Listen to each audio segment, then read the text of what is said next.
नमस्कार, आपका मेरे चैनल श्री कृष्णा क्वोट्स में स्वागत है।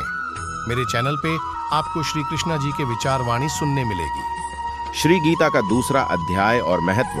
श्रीमद् भगवद गीता के जरिए व्यक्ति अपने जीवन की कई समस्याओं का हल खोज सकता है। दरअसल गीता में महाभारत युद्ध के दौरान कुरुक्षेत्र में भगवान श्री कृष्ण को जो उपदेश दिए थे वह सभी गीता में बताए गए हैं। श्रीमद् भगवद गीता पवित्र ग्रंथों में से एक है।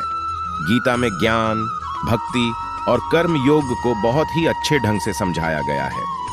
तो आइए जानते हैं गीता के दूसरे अध्याय का महत्व और लाभ।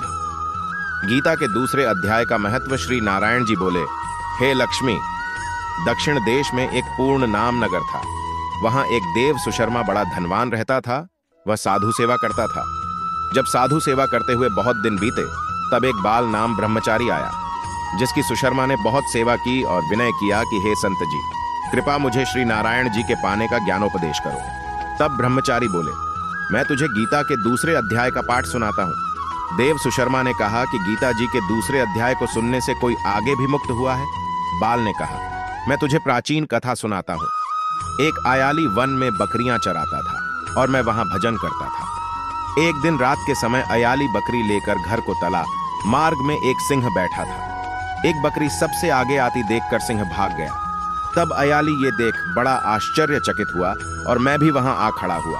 उस चरवाहे ने मुझे देखकर कहा, मैंने ये आश्चर्य देखा कि बकरी को देखकर शेर डरकर भाग गया।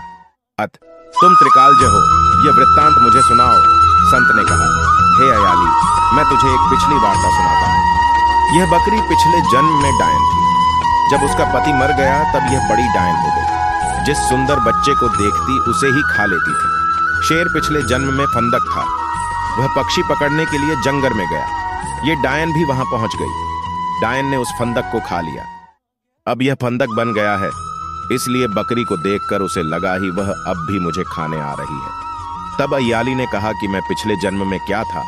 संत बोले, तू पिछले जन्म में चांडाल था। तब अयाली ने कहा कि हे ब्रह्मचारी जी, कोई ऐसा उपाय भी है जिसे कर हम तीनों इस अधम देह से छूटें? तब संत बोले, हम तुम तीनों का उद्धार करते हैं। एक बात सपनों, भयानक पर्वत की कंदरा में एक शिला थी। उसमें श्री गीता जी का दूसरा अध्याय लिखा हुआ था। मैंने उन अक्षरों को उस शिला पर देखा था। अब मैं तुम्हें मन, वचन और कर्म एकाग्र करके सुनाता हूं। तुम श्रवण करें। संत ने जब गीता जी के अक्षर सुनाए तो उनको सुनते ही तुरंत आकाश ससे विमान आए और उन तीनों को विमानों पर बैठा बैंकुंठ लोक ले गए। इसी तरह कृष्णवाणी सुनने के लिए मेरे चैनल को सब्सक्राइब करो। Thank you for watching.